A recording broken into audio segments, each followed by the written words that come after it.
Welcome back, everybody, to 3 Point Lines here on the Parlay. I'm your host, Luca Rosano, alongside my co-host, Noor Zainab, and we are back on this Tuesday. It feels like it's Wednesday or Thursday, but we are back for this Tuesday as we are going to be making our picks against the spread. I'm coming off my worst performance to date. I'm even embarrassed to say it on air, but I will. I won one of eight last night, Noor. My only victory was the Toronto Raptors, and my percentage went from 55 to 52. I'm now 52 and 100 overall. I gotta bounce back. So as it stands right now, you're beating me by 1%.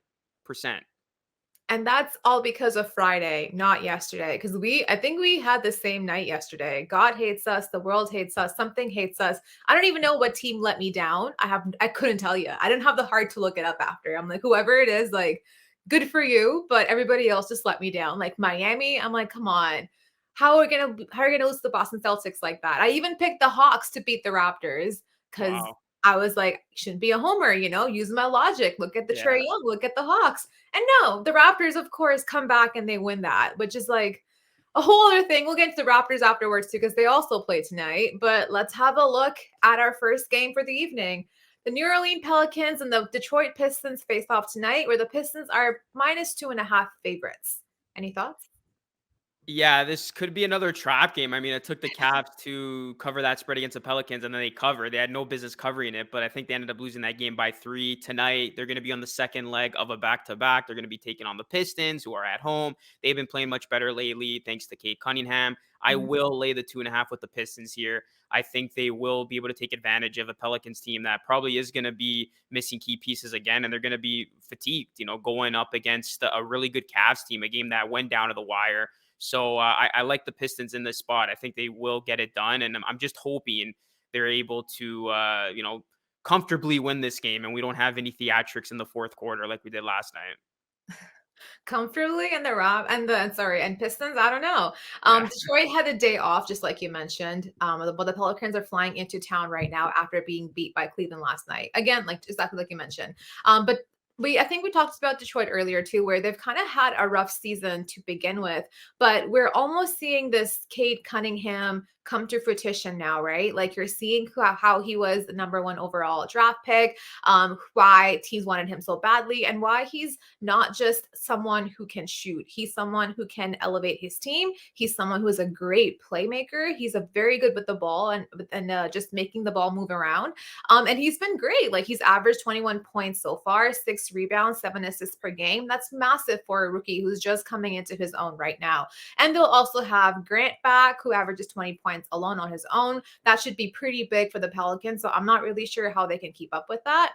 And Pelicans, I think, will be without Brandon Ingram too, right? He's currently listed as day-to-day, I believe. I'm not sure if that means he will be playing or not playing, but if he's not there tonight, then the Pelicans have literally nothing to go up against the Pistons. But as I'm saying that, they will find something to go up against the Pistons. So, but give me the Pistons. I'm going to go with them today. Yeah, and a point I'll make too about Grant playing, he wants out. He wants to get traded. So I think he's going to have a big game tonight or in every game he plays leading up to next Thursday in hopes of giving himself more value so the Pistons can trade him and he can go to a team where he can be that main guy that he wants to be. All right, next game, we got Washington taking on the Bucks. The Bucks are 11-point favorites. Big spread here. Yeah, very big for the Bucks. But then again, I can never really tell. They had the same spread against Knicks and they beat that. They had the same thing against the Cavs, lost that. So this is the Bucks team I can't really trust currently. And I think we talked about them earlier too, where it's not more so the other team's problem. It's a Bucks issue where I'm just not sure if they're not that they're not a good team. I think they're just not taking this part of the season seriously currently. Yeah. They've been in the playoffs. They get it now. They've been riding the top of the conference for the past 3 years, and they got shit on every single playoff run. So now when they realize that really that's all that matters, I think they're able to calm down and just let their guys maybe even just get better, get healthier, get caught up on time, have less things to less body problems to worry about when you're playing too much and too aggressively constantly. But again, this is the Bucks team going up against the Wizards, and the Wizards won't have. I don't think they'll have Beal there tonight. So if you don't have Beal, you're pretty much lacking quite a bit of offensive power. But just based off of how the Bucks have been acting, like I said, it's not much about the Wizards. It's more so about the Bucks. So Yeah.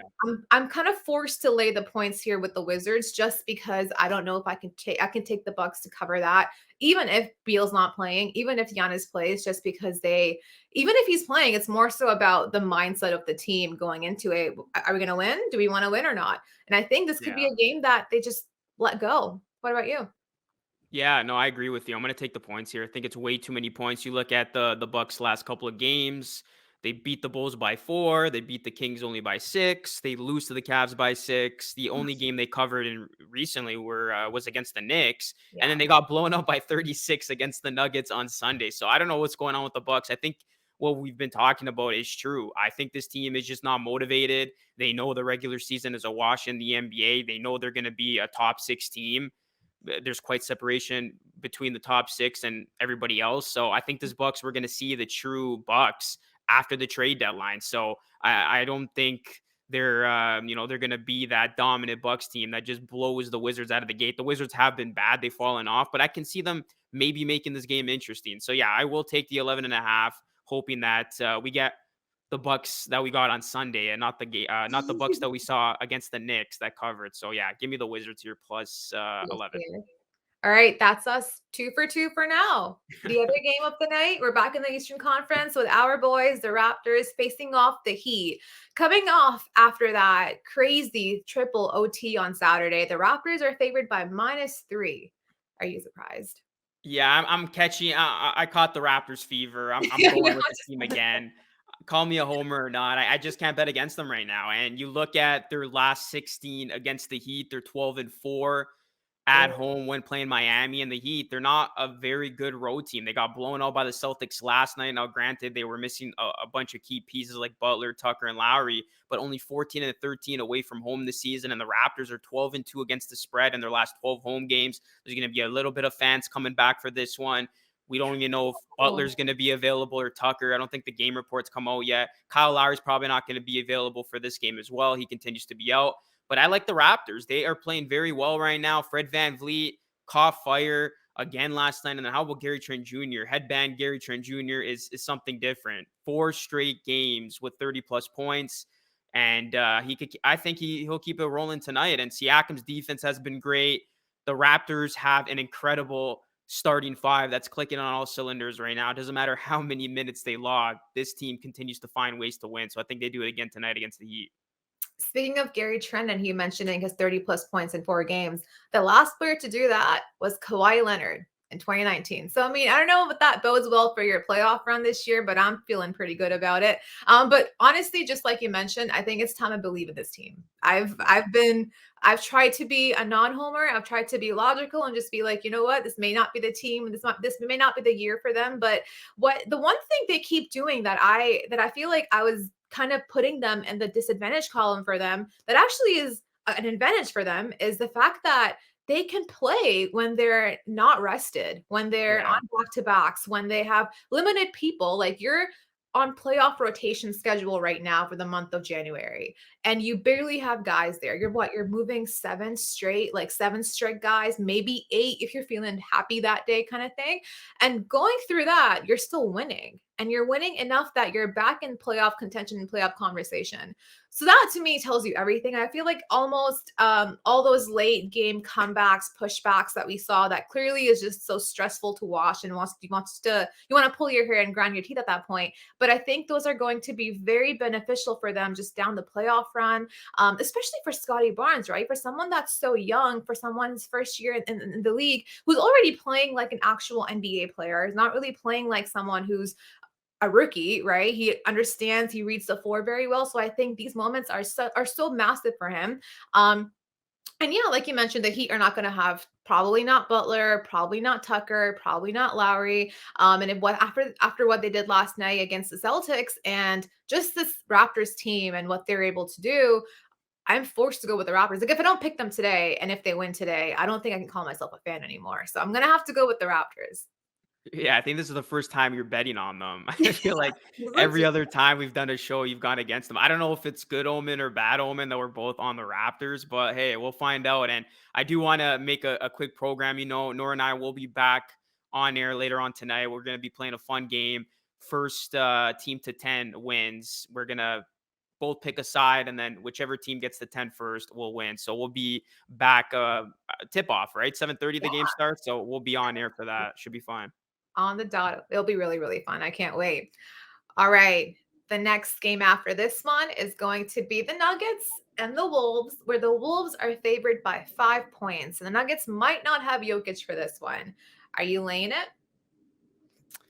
Yeah, that's a big if, right? If Mhm. Jokic doesn't go, it's gonna be tough. I'm hoping he can be a last minute addition.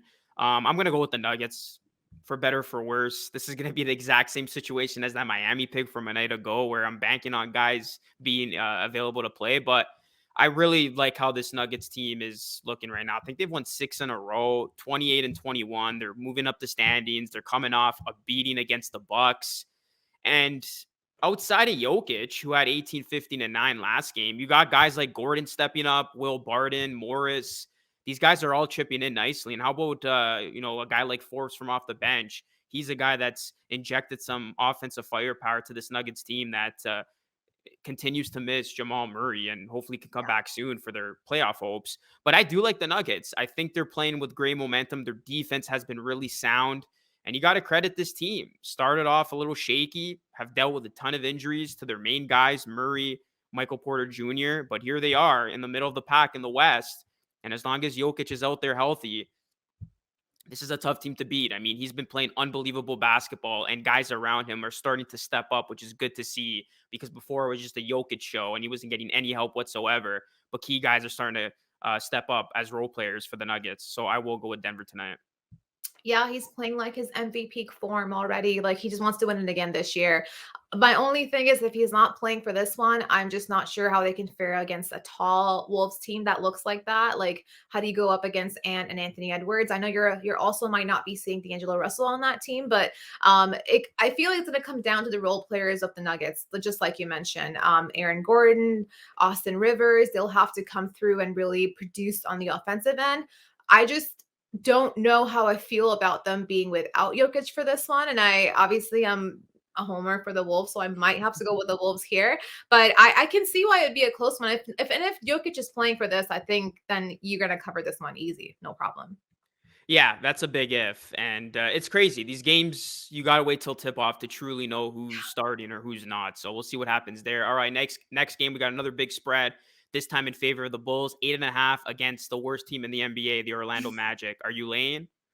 I'm laying it. I'm gonna lay it. Yeah, the Bulls they lost their last matchup against each other, but they didn't have Levine there, right? And I know Yeah. it's not a big factor, and not that that should have mattered anyway, because you still should be able to beat the Orlando Magic without Zach Levine, right? But having Levine there is pretty much just overkill at this point. Like, there's no way that the Magic can go over anything the Bulls can produce. They still don't have a lot of defense with them based off of just Caruso not being in the lineup still. But this is a Magic team. You have to worry about defense with them. You just have to Yeah. shoot, and that's it. Just keep up, and that's literally it. Their shooting consistency is terrible. They'll have a hard time going up against the Bulls and producing anything really. So, and DeRozan's playing like an MVP. Vooch is great on the boards, and Levine's back for this one. I think the Bulls should be able to cover easy. What about you? Yeah, I'm going with the Bulls too. I don't lay points typically, but I will lay it here. I think they're going to give the Magic some revenge after the Magic stunned them and they upset them the other couple weeks ago. Yeah, Bulls, I can see them just destroying the Magic in this game. They're going to be at home. They're going to have DeRozan. They're going to have Levine. I can see both of those guys going off. Vooch has been incredible. I mean, he's really stepped up his game, and he's going to be going up against his old team again. So look for him to have a monster line. And this Bulls team, I really like what their bench has been able to do too. You know, guys like Kobe White.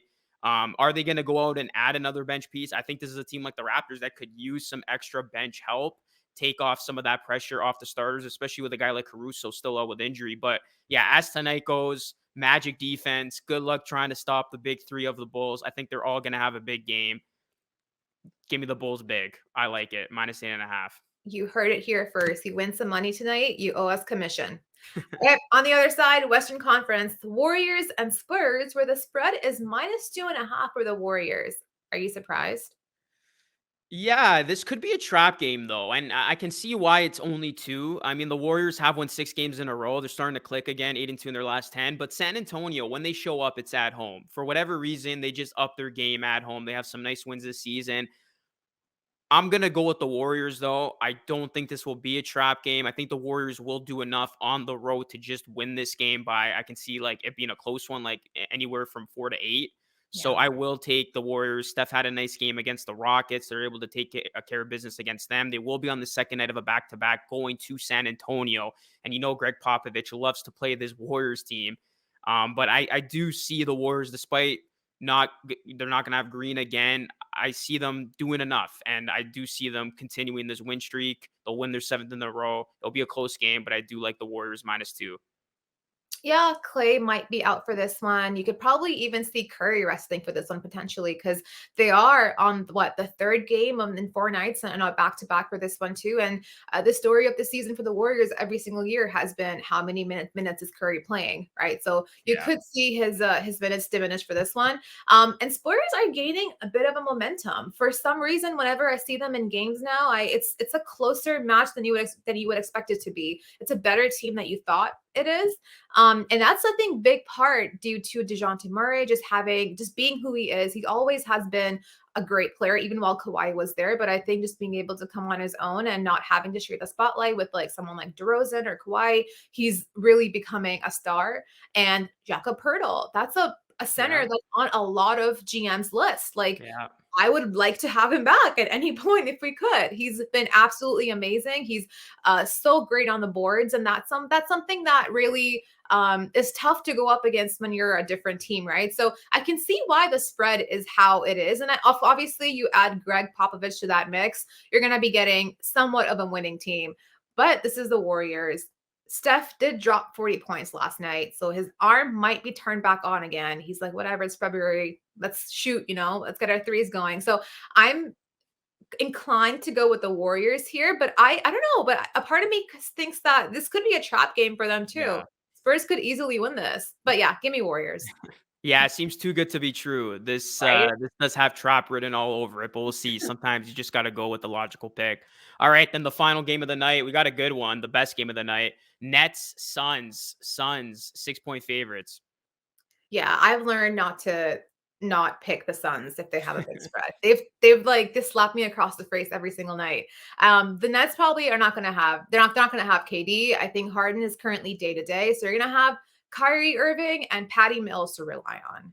And those two against the Suns team that has, I mean, the Suns also are not going to have, the guys like Crowder, Aiton, Nadir, Shamet, even Cameron Payne, but I don't think you need a lot for Kyrie Irving and Patty Mills right now. I think if you have the winning trio of Devin Booker, Chris Paul, and Mikal Bridges, that's essentially all you need. And I'm just not I'm going to learn my lesson. I'm not going to bet against the Suns. I'm going with the Suns here. That's all I need to do today, to be Yeah. honest.